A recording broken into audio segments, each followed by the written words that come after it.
alamin. Salawat serta salam semoga terlimpah curahkan ke junjungan Nabi besar Muhammad sallallahu alaihi wasallam. Jamaah rahimakumullah, alhamdulillah kita sudah sampai di Ashrul Awakhir di bulan Ramadan tahun 1445 Hijriah. Ini menandakan kita sudah melewati 20 hari yang ada di bulan Ramadan. Untuk itu saya selaku yang memandu dari kuliah duhur ini memberikan tema, yaitu dari syariat menuju hakikat puasa Ramadan.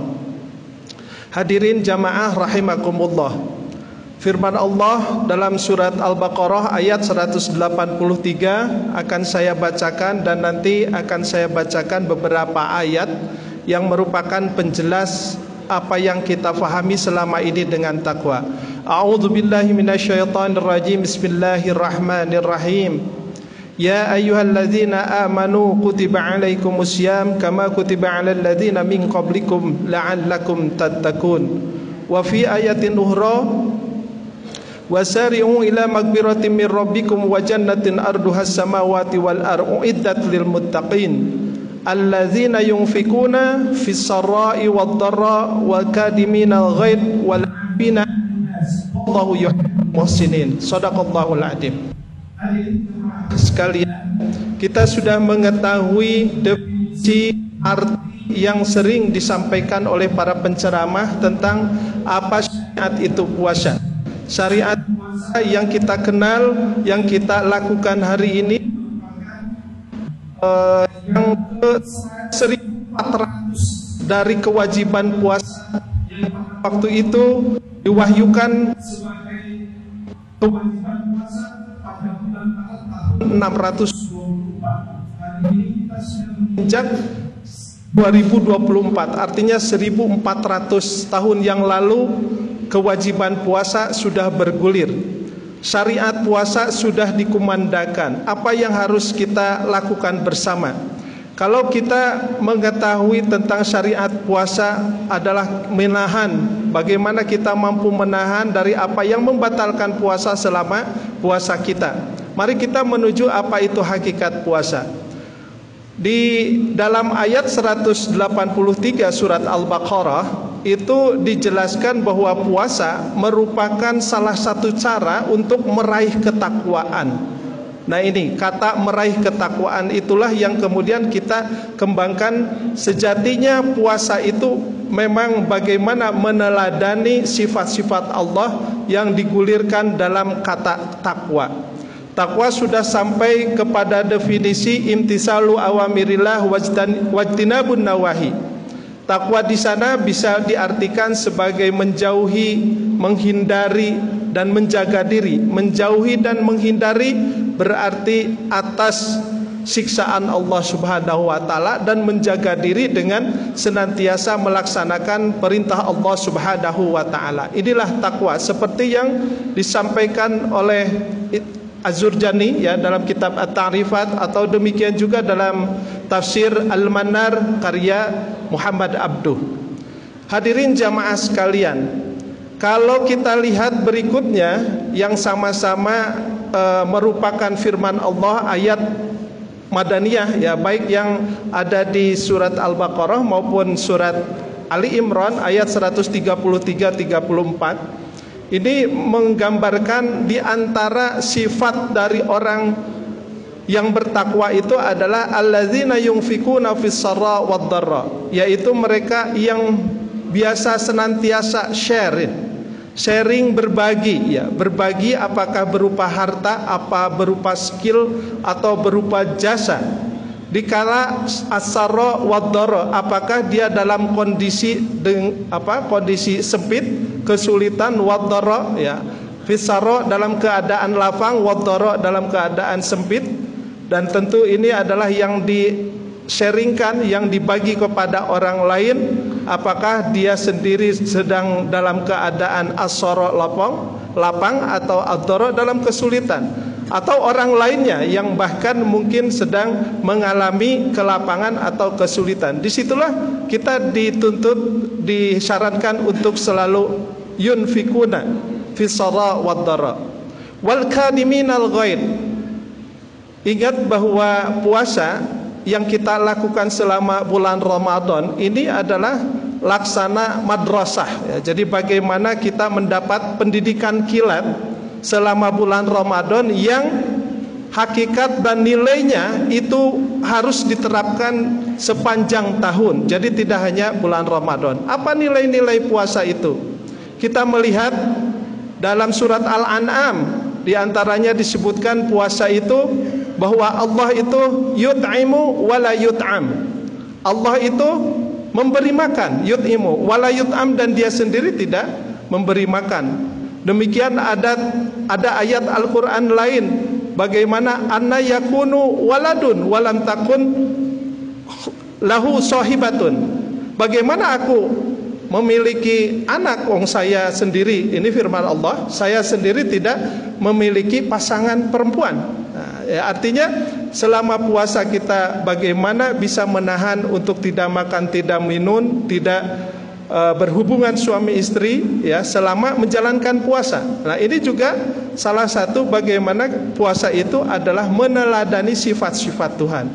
Bahasa lain itu adalah menghadirkan sifat Tuhan dalam kesadaran manusia, dalam kesadaran kita. Wal qadiminal ghaid.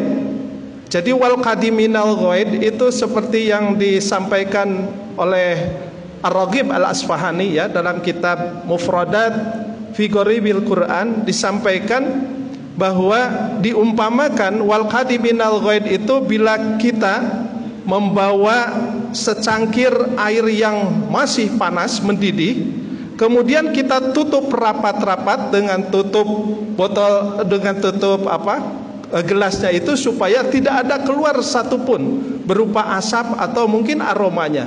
Nah, inilah yang digambarkan wal qadiminal ghaid. Jadi orang yang bertakwa itu harus mampu menahan diri, menahan apa yang selama ini dianggap sebagai sebuah nafsu amarah. Jadi menahan marah, mengendalikan marah. Jangan sampai orang lain tahu, cukup kita saja yang tahu. Nah, ini adalah wal qadiminal ghaid. Jadi kemarahan yang ada dalam diri kita itu tidak sampai terekspresikan. Demikian juga kalau kita menelusur kata ghaid. Kata ghaid itu ada nafsu yang membara dalam diri tetapi tidak terekspresikan. Kalau sudah terekspresikan maka disebut dalam bahasa Arab dinamakan ghadab. Jadi ghadab itu adalah ekspresi berupa kata-kata yang mungkin keluar dari lisan berupa kata kotor, kemudian ekspresi ada raga yang mungkin memukul orang. Nah, ini adalah namanya ghadab. Tapi wal qadiminal ghaid itu bagaimana membaranya nafsu yang ada dalam diri mampu kita redam. Sedikit pun tidak keluar. Nah, ini wal qadiminal ghaid. Kita mampu menahan amarah. Inilah sejatinya puasa. Yang kedua disampaikan di dalam surat Ali Imran ayat 134 ini adalah wal afina anin nas. Memaafkan orang yang memang melakukan kesalahan kepada kita. Kalau kita meminta maaf kepada orang yang kita berbuat salah kepadanya, itu adalah hal yang lumrah. Tetapi ini adalah sebuah tingkatan yang kedua. Kalau tadi tingkatannya masih menahan marah, yang kedua ini adalah memaafkan orang yang berbuat salah kepada kita. Jadi tanpa harus diminta. Ibu bapak sekalian jamaah rahimakumullah, memaafkan ini bukan sekedar ucapan oke, saya maafkan kesalahan Anda, tetapi ini masih menyisakan ya. Jadi masih menyisakan mungkin ya masih ada suatu saat kembali bahwa rasa kesal itu diungkapkan. Padahal yang diungkapkan oleh wal afina anin nas itu justru betul-betul istilah al-afu itu adalah menghapus. Jadi sedikit pun bekas yang ada dalam hati kita itu kita hapuskan. Sama barangkali yang kita memperlihatkan atau melakukan sesuatu, membersihkan sesuatu sampai barangnya itu tidak ada. Nah ini wal afina anin nas. Jadi orang lain pun sudah tidak ada duka di antara kita. Jadi sudah sama-sama.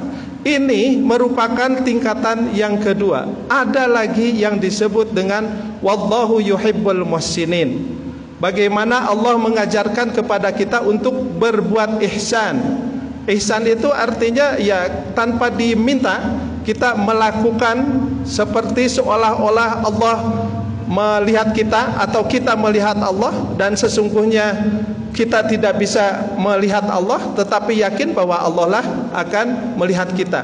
Artinya apa? Artinya bahwa tingkatan yang ketiga ihsan itu adalah tingkatan yang paling tinggi, di mana kita bisa melakukan bermuamalah kembali, biasa hidup bergaul tanpa ada rasa beban, baik yang melakukan kesalahan maupun yang dikenakan kesalahan tersebut. Artinya sudah menyambung tali silaturahim lagi, sudah bergaul seperti biasa. Inilah tingkatan yang ketiga yang dikatakan wallahu yuhibbul muhsinin. Jadi paling tidak satu di antara tiga kita harus bersikap.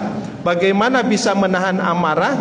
Yang kedua, syukur kita bisa memaafkan terhadap orang yang melakukan kesalahan kepada kita. Dan yang ketiga, tidak cukup dengan menghapuskan apa yang ada dalam hati kita, tetapi tetap menyambung silaturahim, berbuat baik, ihsan, berbuat baik kepada orang yang melakukan kesalahan kepada kita. Mudah-mudahan, memang terasa sulit, mudah diomongkan, tapi bagaimana kita selalu berupaya untuk meneladani nilai-nilai puasa supaya tidak disindir sebagaimana hadis disebutkan, banyak orang puasa yang hanya mampu menahan haus dan dahaga dan lapar saja. Oleh karena itu, kesempatan kita ini masih ada sekitar 9 atau 8 hari untuk menyelesaikan ibadah puasa, untuk terus meningkatkan dan memahami nilai-nilai puasa. Demikian, wal afu minkum, wassalamualaikum warahmatullahi wabarakatuh.